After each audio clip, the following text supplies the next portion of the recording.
ఒక్కరోజు డ్రాప్ చేసి వస్తే ఏమవుతుందంట? బీటెక్ పూర్తి చేసి 4 ఏళ్ల నుంచి ఖాళీగానే ఉన్న తల పొగరికి తక్కువ లేదు.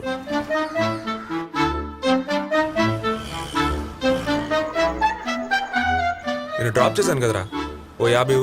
మా 2000 అడిగితే 200 ఇస్తావేంటమ్మా? ఇవే ఉన్నాయిరా, అడ్జస్ట్ చేసుకో. ఇంకా ఎక్కువ అడిగితే మీ నాన్న దగ్గర నా దొరికిపోతాం. దగ్గర 200 ఉన్నాయిరా. డొక్కు బండి వేసుకుని పెద్ద ఏయ్, దేన్ని పట్టుకుని డొక్కుబండి అంటున్నావు? నా బండి లీటర్కి 60 కిలోమీటర్ వస్తుంది. నీ కారు ఇస్తుందా? ట్రాఫిక్ జామ్ అయినా నేను సరసరి వెళ్ళిపోగలను. నువ్వు వెళ్ళగలవా?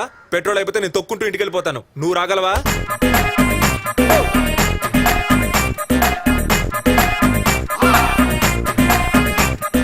రెస్ట్ తీసుకోవడానికి ఇదన్నా లాడ్జ్ అనుకున్నావా? ఇంటర్వ్యూకి వచ్చి చూడండి, ఒక్క ముక్క ఇంగ్లీష్ లో మాట్లాడడానికి ఎన్ని తిప్పలు పడుతున్నాను. ఉద్యోగం రాలేదు అంటే ఎలా వస్తుంది?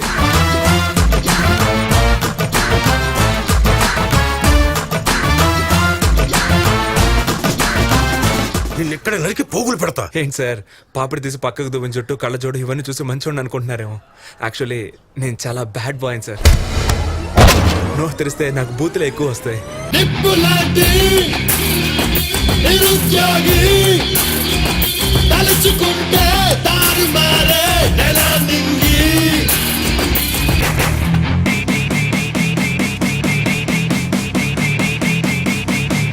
అంతటా నేనే నిన్ను అణగదొక్కి నీ అంతు చూస్తాను. అమూల్ బేబీ, ఇంతవరకు రఘువరన్ని విలన్ గానే చూసావు, హీరోగా చూడలేదు కదా.